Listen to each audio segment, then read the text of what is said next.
Assalamualaikum warahmatullahi wabarakatuh. Ketemu lagi di mata kuliah Bisnis Intelijen. Hari ini masuk di pertemuan 5 ya, teman-teman, tentang tools dan juga platform bisnis intelijen yang biasa kita gunakan ya. Sebenarnya ada beberapa referensi yang bagus ya yang bisa kalian gunakan, tapi memang kalau untuk di sini nanti kita menggunakan satu ya untuk kita praktekkan. Oke.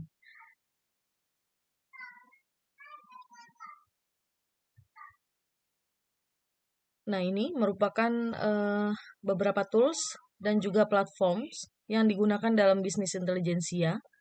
Dan berikut beberapanya diantaranya yaitu ada Tableau, ya, kemudian ada Power BI, ada ClickView dan juga ClickSense, Microsoft Excel dan juga Google Data Studio dan SAS. Sebenarnya masih banyak ya yang bisa kalian gunakan, gitu. Jadi ini merupakan salah satunya aja. Yang pertama itu ada Tableau, ya. Nah, ini yang nantinya kita akan gunakan ke depannya.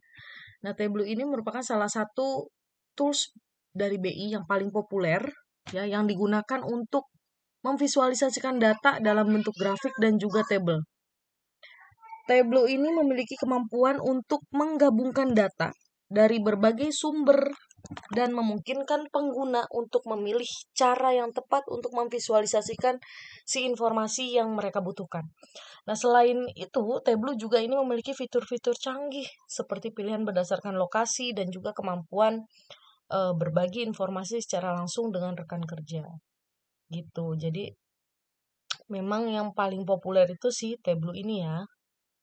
Nah, untuk beberapa keunggulan dari Tableau itu, yang pertama yang pasti visualisasi data yang kuat ya di sini karena Tableau menawarkan berbagai jenis visualisasi data yang kaya dan menarik seperti grafik, diagram, peta, tabel, dan sebagainya. Dan ini membantu pengguna dalam memahami dan mengkomunikasikan data dengan lebih efektif. Nanti di pertemuan selanjutnya, kita akan coba install Tableau ini ya. Jadi nanti pengerjaan Tableau ini bisa dikerjakan secara online dan juga offline. Kalau offline berarti kita harus download dulu ya di tableau.com-nya ya. Kemudian kalau kita mau mengerjakan online juga, kita harus punya akunnya di sana. Tapi dia free kok ya, gitu. Kemudian untuk kelebihan selanjutnya adalah koneksi data yang mudah.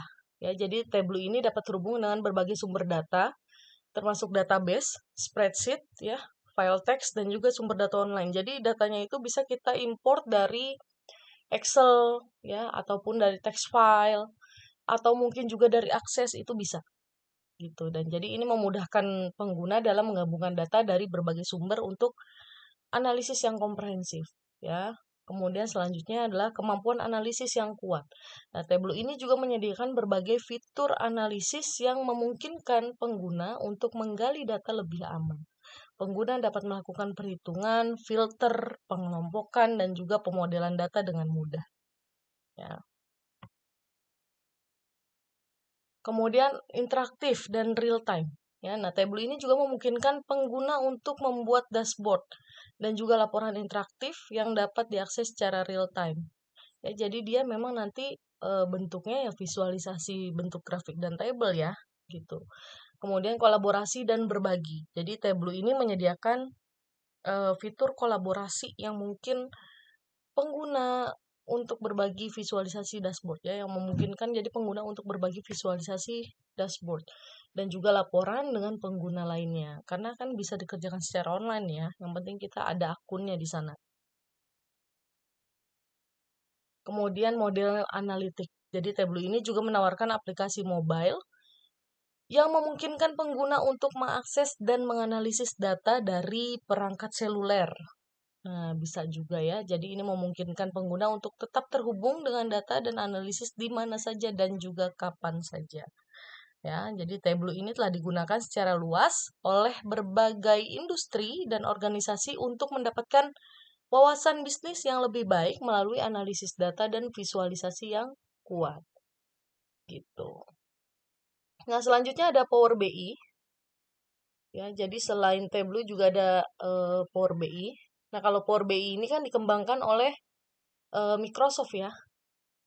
Jadi dia eh, dikembangkan oleh Microsoft, ya penyedia platformnya lengkap untuk memproses juga, menganalisis, juga untuk memvisualisasikan data di satu tempat.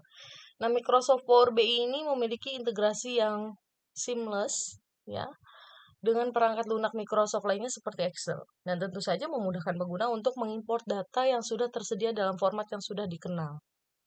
Jadi selain itu, Power BI ini juga menyediakan alat yang lengkap untuk analisis data, ya, yang interaktif, ya, sehingga mudah untuk membuat laporan dan juga dashboard yang efektif. Fitur keunggulannya dari Power BI, ya, juga sama seperti Tableau, ya, antara lain ada integrasi dengan sumber data, ya, bisa terhubung dengan berbagai sumber data juga, ya, termasuk database, file Excel juga, ya, layanan cloud seperti Azure, Salesforce, Google Analytics, dan juga banyak lagi. Dan ini mempermudah pengguna dalam menggabungkan data dari berbagai sumber untuk analisis yang komprehensif.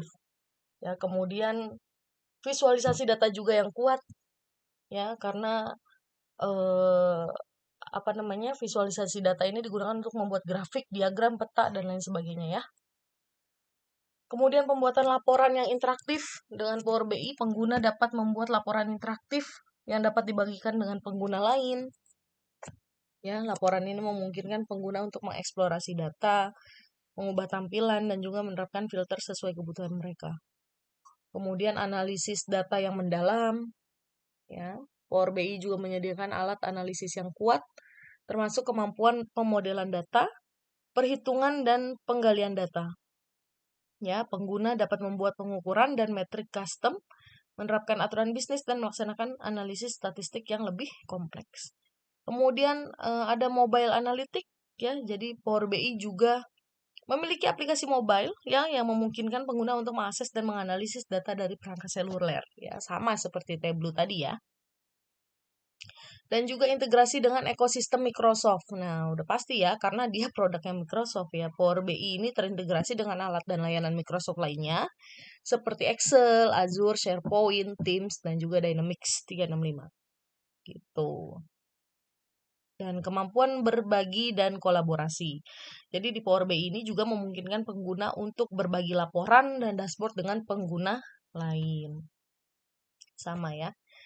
Kemudian berikutnya ada juga ClickView dan ClickSense, ya. Nah, dua platform bisnis intelijen ini yang dikembangkan oleh perusahaan Click, ya. Meskipun keduanya dibuat oleh perusahaan yang sama, mereka memiliki perbedaan dalam hal fungsionalitas dan penggunaan, katanya tuh. Jadi kalau ClickView itu platform bisnis intelijen yang inovatif dan memungkinkan pengguna untuk menggabungkan dan menganalisis data dari berbagai sumber dengan cepat dan mudah. Intinya sih memang semua platform yang kita gunakan di BI ini adalah untuk menggabungkan dan menganalisis data, ya. Tentunya dari berbagai sumber, karena memang fleksibelnya begitu, ya, sesuai dengan fungsinya yang digunakan pengguna supaya lebih cepat, ya kan. Salah satunya harus seperti itu, harus bisa menganalisis data dari berbagai sumber dengan cepat dan mudah, ya. Salah satunya juga ini ClickView dan juga ClickSense, ya. Tuh. Kemudian kita lanjut aja, nanti ini kalian bisa eh, baca lagi, ya, untuk ClickView dan juga ClickSense, ya. Nih. Nah, ini adalah perbedaannya untuk ClickView dan juga ClickSense. Sebenarnya kalau platform seperti ini, perbedaannya kalau nggak kita praktekkan langsung kan nggak ketahuan, ya. Seperti apa, bener nggak sih bedanya gini, seperti ini gitu. Nah, ini teorinya aja, bahwa memang si ClickView dan ClickSense ini walaupun di sama-sama satu perusahaan yang menciptakan, tapi tetap ada perbedaannya gitu, ya. Jadi kalau di sini katanya perbedaan utamanya antara ClickView dan juga ClickSense adalah dalam pengalaman pengguna dan kemampuan self-service analitiknya. Jadi ClickView itu lebih cocok untuk pengguna yang lebih terampil secara teknis dan analitik, sedangkan ClickSense itu katanya lebih cocok untuk pengguna bisnis yang ingin membuat analisis dan visualisasinya sendiri tanpa bergantung pada tim IT atau analisis. Yang mungkin lebih apa ya? eh lebih lentur, lebih fleksibel aja kali ya, gitu. Kemudian baik ClickView maupun ClickSense ini adalah platform yang kuat dalam memungkinkan pengguna untuk menggali data, membuat visualisasi yang menarik, dan mendapatkan wawasan bisnis yang berharga melalui analisis data, gitu ya. Dan pilihan antara keduanya tergantung pada kebutuhan, tingkat keahlian, dan juga preferensi pengguna. Balik lagi ya, kalau misalkan kita ditanya mau pakai platform yang mana, ya balik lagi sesuai kebutuhan gitu, dan juga kemampuan kita maunya pakai apa, Tableau kah, Power BI kah, nyamannya pakai mana nih? Itu kan fitur-fiturnya juga kan beda-beda gitu ya. Nah, kemudian ada lagi di sini adalah Google Studio. Ya, udah pasti nih dikembangkannya sama si Google. Ya, dan platform ini memungkinkan pengguna untuk mengumpulkan data dari berbagai sumber juga dan menggabungkan juga udah pasti ya. Dan membuat laporan dan dashboard interaktif yang dapat dibagikan dengan orang lain. Nanti tinggal kalian search aja dari masing-masing dari masing-masing platform ini. Kira-kira memang yang cocok buat kalian yang menarik itu mana sih gitu ya. Tapi eh, di mata kuliah BI ini nanti di pertemuan selanjutnya memang yang akan kita bahas adalah menggunakan Tableau gitu ya. Tapi kalau kalian mau coba-coba, mau coba pakai Power BI, kayaknya lebih menarik nih. Boleh, nggak apa-apa ya, dieksplor aja. Toh sudah banyak kok tutorialnya, gimana cara makainya juga gitu ya. Nah, untuk keunggulan daripada Google Data Studio sendiri, itu antara lain adalah integrasi sumber data, ya udah pasti. Dia bisa terhubung di berbagai sumber data juga, sama seperti platform sebelumnya, ya, termasuk Google Analytics, Google Sheet, Google Ads, ya, Google BigQuery, database, file CSV, dan masih banyak lagi ya. Kemudian visualisasi data yang interaktif juga, ya. Jadi jenis visualisasi data yang dapat digunakan untuk membuat grafik, diagram, tabel, dan peta yang interaktif gitu kan. Kemudian pengguna juga dapat menyesuaikan tampilan, menerapkan filter, dan melakukan drill down untuk mengeksplorasi data dengan lebih mendalam. Dan juga pembuatan laporan dan juga dashboardnya. Ya, jadi nanti untuk membuat laporan dan dashboard yang interaktif, pengguna itu bisa menyesuaikan sesuai dengan kebutuhan mereka. Gitu ya, jadi pengguna dapat menambahkan grafik, tabel, gambar, teks, dan juga elemen lain untuk menyampaikan informasi secara efektif. Kemudian kolaborasi dan berbagi juga, ya. Eh, Pengguna dapat mengatur izin akses juga di sini, katanya ya, memberikan komentar dan juga bekerja secara bersama-sama untuk mengembangkan laporan yang lebih baik. Kustomisasi dan pengayaan, ya, Google Data Studio juga memungkinkan pengguna untuk mengkustomisasi tata letak, tema, dan gaya visual laporan mereka, katanya tuh, biar lebih dinamis, ya, tampilan waktu, tampilan tombol, dan juga tindakan dan sebagainya. Dan juga pastinya ada integrasi dengan ekosistem Google. Ya, karena dia dikembangkan oleh Google, ya pastinya bisa terintegrasi dengan berbagai layanan atau alat dari Google seperti Google Drive ya, Google Sheet, Google Ads, Google Analytics ya bisa. Dan hal ini memudahkan pengguna untuk mengakses data dari layanan Google yang sudah mereka gunakan dan melanjutkan analisis di platform Google yang sudah dikenal. Seperti itu ya untuk Google-nya. Kemudian ada SAS atau Statistical Analysis System ya. eh SAS ini sama sih ya intinya, mengumpulkan ya, mengintegrasi, menganalisis data dari berbagai sumber. Eh Fiturnya juga sama, ada pelaporan, analisis ya, eksplorasi data, dan juga pemodelan prediktif dia ya, gitu ya. Jadi ada kata-kata pemodelan prediktif, nah itu statistik analisis sistem itu SAS ya. Jadi platform BI yang sangat populer yang digunakan untuk analisis data, pemodelan prediktif, dan juga pelaporan. Intinya gitu ya.